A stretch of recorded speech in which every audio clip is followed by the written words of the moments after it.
দারুণ দারুণ সব টেক ভিডিও পেতে সাবস্ক্রাইব করুন STEY চ্যানেলকে আর পাশে আসা বেল আইকনটি বাজিয়ে রাখুন নতুন ভিডিও সবার আগে পাওয়ার জন্য।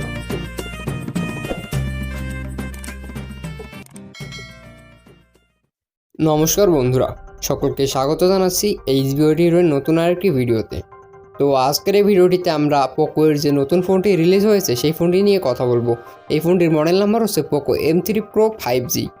এই ফোনটিতে 5G চিপসেট ইউজ করা হয়েছে এবং ফোনটির দাম 20,000 টাকার কমে পাবেন আপনি। তো আজকের এই ভিডিওটিতে আমরা পোকো M3 Pro যে ফোনটি রিলিজ হয়েছে এই ফোনটির ফুল স্পেসিফিকেশন আর ফোনটি কবে নাগাদ বা বাংলাদেশের বাজারে আসতে পারে আর প্রাইস কত হতে পারে এবং ফোনটি নিয়ে ওভারঅল আমি ভালো এবং খারাপ দিক দুইটি তুলে ধরার চেষ্টা করব।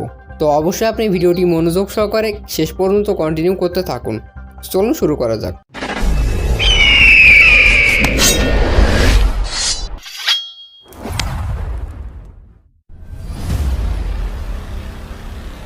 ওয়েলকাম ব্যাক গাইস, ফিরে আসলাম একটি ইন্ট্রোর পরে। আপনারা দেখছেন STEY ইউটিউব চ্যানেল, আর চ্যানেলে যদি নতুন হয়ে থাকেন তো অবশ্যই সাবস্ক্রাইব করে রাখুন। তো এবার আমরা প্রথমে চলে যাচ্ছি ফোনটির স্পেসিফিকেশন নিয়ে আলোচনা করতে। ফোনটিতে ডিসপ্লে হিসাবে ইউজ করা হয়েছে 6.5 ইঞ্চি ফুল HD প্লাস ডট ডিসপ্লে এবং ডিসপ্লের রেজলিউশন হিসেবে থাকবে 1080p গুণ 2400 পিক্সেল অর্থাৎ 1080p গুণ 2400 পিক্সেল। আর এখানে 90 হার্টজ রিফ্রেশ রেট ইউজ করা হয়েছে এই ফোনটিতে। আর এখানে আপনি 360 ডিগ্রি অ্যাম্বিয়েন্ট লাইট সেন্সরের সাপোর্ট পাচ্ছেন। এবারে কথা বলা যাক ফোনটির র্যাম রম নিয়ে।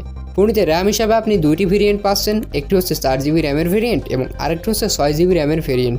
আর রম হিসাবেও আপনি দুইটি ভেরিয়েন্ট পাচ্ছেন, একটি হচ্ছে 64GB রমের ভেরিয়েন্ট এবং আরেকটি হচ্ছে 128GB রমের ভেরিয়েন্ট। ফোনটিতে প্রসেসর হিসেবে 5G একটি চিপসেট ইউজ করা হয়েছে, সেটি হচ্ছে মিডিয়াটেকের এবং এই প্রসেসরটির মডেল নাম্বার হচ্ছে মিডিয়াটেক ডাইমেনসিটি 700, যেখানে CPU হিসেবে থাকবে ARM Cortex A76 আর এখানে GPU হিসেবে থাকবে ARM Mali G57 অর্থাৎ GPU যথেষ্ট উন্নত।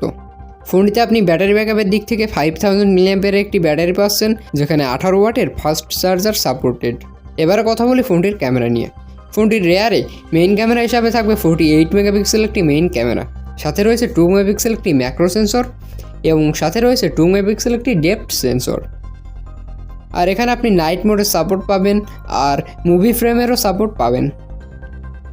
এবার কথা বলি ফ্রন্ট ক্যামেরা নিয়ে। ফোনটির ফ্রন্টে ইউজ করা হয়েছে 8 মেগাপিক্সেল একটি ফ্রন্ট ক্যামেরা, যেখানে আপনি 1080pতে ভিডিও শ্যুট করার সুবিধা পাচ্ছেন। ফোনটির সিকিউরিটি হিসেবে থাকবে সাইড মাউন্টেন ফিঙ্গারপ্রিন্ট সেন্সর এবং অল ফেস আনলক।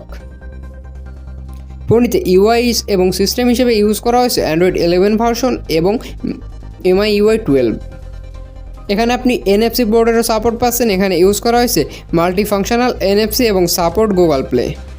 এবার কথা বলা যাক ফোনটির প্রাইস কত হতে পারে। ফোনটির ডলার হিসাবে কনভার্ট করলে ফোনটির প্রাইস পড়ে হচ্ছে 14 থেকে 15,000 টাকার ভিতরে অর্থাৎ $179 মতো। সেক্ষেত্রে বাংলাদেশে যদি এই ফোনটি আসে, বাংলাদেশে যেহেতু ট্যাক্স বেশি কাটে, সেক্ষেত্রে এই ফোনটি 15 থেকে 20,000 টাকার ভিতরে আপনি পেয়ে যাবেন। আর যদি আপনি 4GB ভেরিয়েন্টটি 15,000 টাকার ভিতরে পেয়ে যান তাহলে তো খুবই ভালো। তাহলে এই ফোনটি আপনার জন্য লো বাজেটে একটি বেস্ট 5G চিপসেটের ফোন হবে। আর এখানে গেমিংয়ের জন্য বেশ ভালো পারফরমেন্স পাবেন। আর 6GB ভেরিয়েন্টটি আমি আশা করব যে 18 থেকে 19,000 টাকার ভিতরে হবে। সেক্ষেত্রে এখানে 18 থেকে 19,000 টাকা ভেরিয়েন্ট যদি হয়ে থাকে তো 5G ফোন হিসাবে এটি একটি বেশ ভালো ফোন হবে আশা করা যায়। আর এই ফোনটি এই মাসের শেষের দিকে অথবা আগামী মাসের প্রথমের দিকে বাংলাদেশের বাজারে পুরোপুরি অফিসিয়ালি রিলিজ হয়ে যাবে। তো আজ এই পর্যন্তই। আশা রাখি ভিডিওটি আপনাদের সকলেরই ভালো লেগেছে। আর ভিডিওটি যদি ভালো লাগে তাহলে অবশ্যই একটি লাইক করে দিবেন আর কমেন্ট বক্সে আপনার নিজস্ব মতামত জানাতে ভুলবেন না। আর ভিডিওটি আপনার বন্ধুদের মাঝে শেয়ার করে দিন। তো ফিরে আসবো নতুন কোনো ভিডিও নিয়ে। আশা রাখি ততক্ষণ আপনারা সকলেই ভালো থাকবেন, সুস্থ থাকবেন এবং সকলের পরিবারের সুস্থতা কামনা করেই শেষ করছি আমাদের আজকের ভিডিওটি। ধন্যবাদ সকলকে।